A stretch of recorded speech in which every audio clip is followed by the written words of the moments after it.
Hey, coucou YouTube, comment vous allez aujourd'hui, on se retrouve pour peut-être la deuxième vidéo. J'arrive pas à m'exprimer, encore une fois, je vais le dire. Ça fait 5 ans, 4 ans que je pratique des vidéos, je sais encore une fois toujours pas m'exprimer. J'espère que vous allez bien, on se retrouve dans une toute nouvelle vidéo. Aujourd'hui, on va parler de quoi? Des relations hors mariage.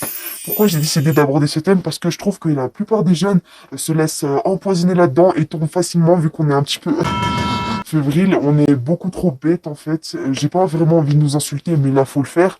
Mais il faut plutôt faire des rappels bienveillants pour vous dire que quoi? Qu'on est une génération complètement perdue. Je sais pas si vous avez la ref, mais je vais vous la balancer. C'est parti, intro. En fait, toi là qui me regarde, très clairement, pourquoi tu fais ça?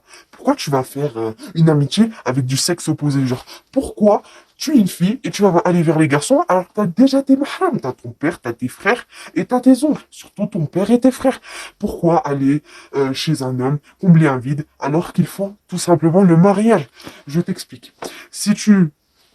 Totalement. Je commence à bugger. Par exemple, il y a qu'une idée en tête, c'est que l'amitié fille-garçon n'existe pas. Oh non, pourquoi? Bah, tout simplement parce que chacun aura des désirs. Comment dire? On a Shaitan, en fait. Et Shaitan, il vient nous cuisiner à petit feu. On est tellement faible qu'on sait pas qu'obéir à Allah. Et pourquoi on va se dire, ah là là, je préfère pas vraiment obéir à Allah. Pourquoi on est si faible? Parce que c'est plus facile de tomber dans le haram que dans le halal. Et donc, je me dis que, honnêtement, si on travaille, on fait des efforts sur nous-mêmes, on demande à Rabbi de pas tomber dans cette zina, honnêtement, qui est le deuxième péché le plus grand d'islam et considéré un peu comme du shirk mineur, franchement, ça peut le faire. Place ta confiance envers Allah, parce que franchement, c'est la plus grosse confiance que j'ai jamais eue de la terre en fait. Honnêtement, on est tous passés par l'amour, mais c'est pas parce que t'es amoureux que tu dois pas forcément, que tu dois être en couple, avoir une relation en mariage. Ça sert à rien. Et si tu la tiens solidement, tu peux faire, logiquement, Allah peut te donner la baraka. Et je reviens avec ma fiche que j'ai perdue. Qu'est-ce que la baraka? La baraka est une bénédiction divine, une bénédiction d'Allah qui... j'enlève un peu mes lunettes de couleur. Euh, En gros, c'est une bénédiction divine de Rabbi qui fait que chaque chose qu'il va te donner est une chose bénéfique, comme le Ramadan, le fait d'aller à la Mecque, quelles que soient les choses de bénéfiques pour le corps, le mental et spirituellement, alhamdulillah. Mais maintenant, ce que je vais te dire, c'est qu'il y a un verset dans le Coran qui parle de la zina. Verset 17, Al-Isra, le voyage nocturne, Surat Al-Isra, verset 32. En gros, 17-32. Et n'approchez pas à la fornication. En vérité, c'est une turpitude et quel mauvais chemin.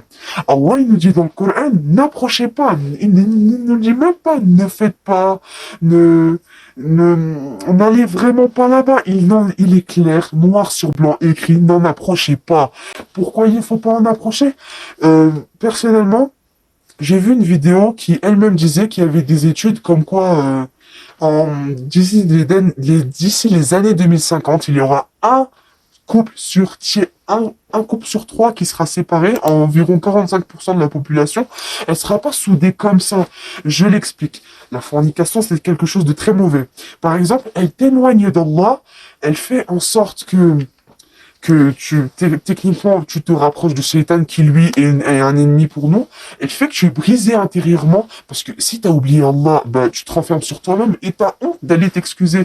Mais mon frère et ma sœur, n'oubliez jamais une chose, la miséricorde d'Allah peut dépasser sa colère. Et puis quoi d'autre? La fornication, à part dire que c'est mauvais, ça peut aussi être mauvais pour le corps. Honnêtement, tu entretiens une vie avec, par exemple, si tu es un gars, tu entretiens une vie avec une fille que tu ne connais à peine. Si tu veux vraiment apprendre à la connaître, toque à la porte, demande le contact de son tuteur, son mahram, que ce soit son père, son frère, bien évidemment. C'est les deux par qui tu peux passer et fais mon kabbalah. Tout simplement, c'est le prototype plus amélioré du date. C'est-à-dire que tu vas avoir une rencontre avec un mahram. C'est-à-dire que si tu demandes la main d'une fille, il faut tout le temps que le mahram, c'est-à-dire le père, le frère ou l'oncle, techniquement, le plus recommandé c'est le père vu qu'il est proche de la fille.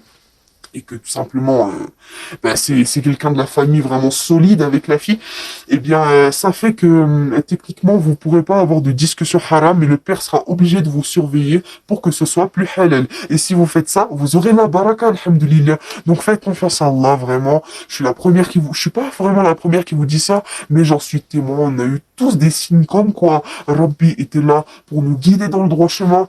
Et puis franchement, patience, vraiment patience. Le tawakkul, c'est la confiance en Allah, c'est aussi la chose la plus importante. D'abord, il y a l'adoration, le tawhid aussi, l'unicité d'Allah, mais le tawakkul, c'est aussi la chose la plus importante dans la croyance en islam si tu es musulman. Et puis forcément que si tu veux combler un vide, ça sert à rien, tu n'auras pas de baraka dans ton mariage. Honnêtement, n'oublie pas que tout ce que tu fais, moindre fait et geste, Allah le voit. Il est très, comment je peux dire, il me semble qu'il y a un verset dans le Coran, il dit, je vois tout et j'entends tout, ça je peux vous le garantir. Peut-être que ce n'est pas le verset exact, enfin presque, mais si c'est ça il me semble. Mais en tout cas, personnellement, on n'entretient pas une relation haram pour combler un vide, on le fait pour construire sa vie, pour être dans le halal, pour être satisfait, pour qu'Allah soit satisfait de nous. Donc honnêtement, ça sert à rien parce qu'au final, il n'y a pas que la fornication qui amène au geste. Tout d'abord, il y a toujours un premier regard. Après le regard, il y a un snap qui est très haram. Après les mots, après les attouchements. Et après, il se passe ce qui se passe. Malheureusement, dans notre monde, il y a beaucoup de gens dès que tu leur fais un rappel par rapport à ça, ils disent ah mais ne fais pas l'imam 2.0.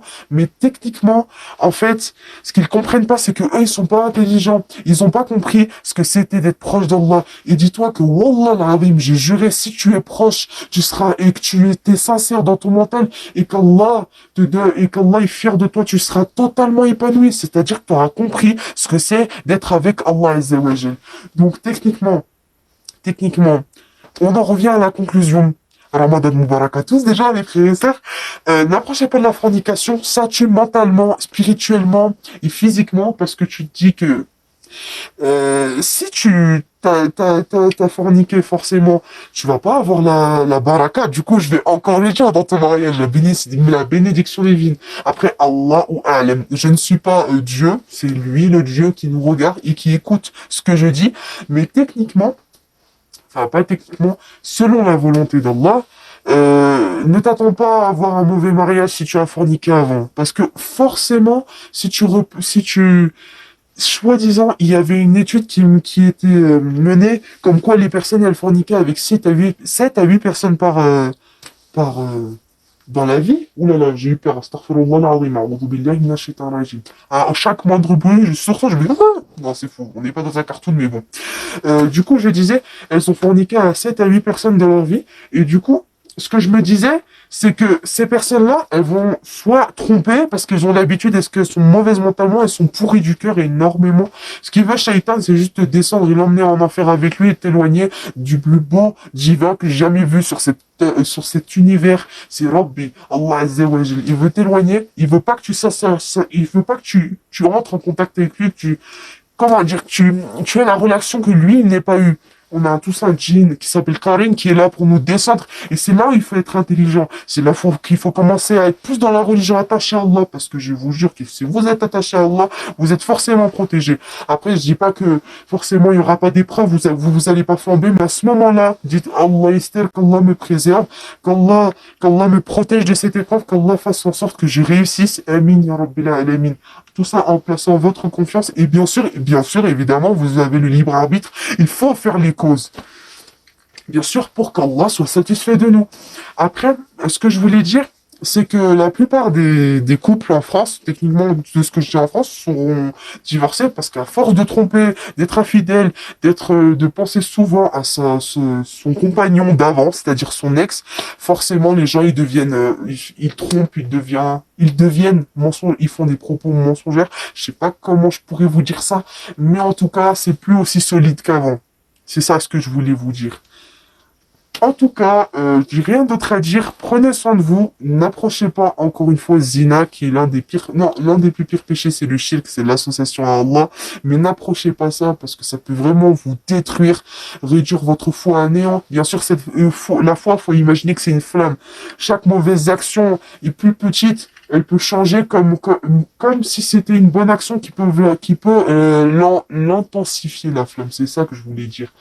Donc protégez-la au maximum. Demandez surtout à Rabbi de vous la protéger pour que, au final, vous gardiez toujours cette relation avec Allah. Et moi, je vous dis, assalamu alaikum, la jeunesse complètement perdue.